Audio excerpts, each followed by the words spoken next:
Hello everyone! The video for today ay magluluto po tayo ng special beef caldereta. Una, maglagay ng mantika, ipirito ang patatas, carrots, at bell pepper. Igisa ang bawang, sibuyas, at ang beef.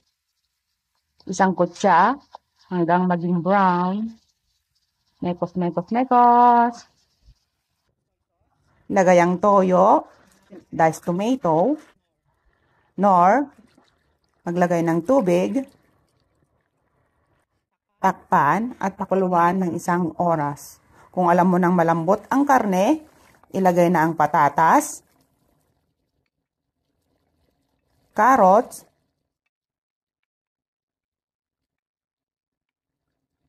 at pakuluan ng mga 15 o 20 minutes. Ilagay ang garbanzos o chickpeas. Haluin ng konti, ilagay ang peanut butter,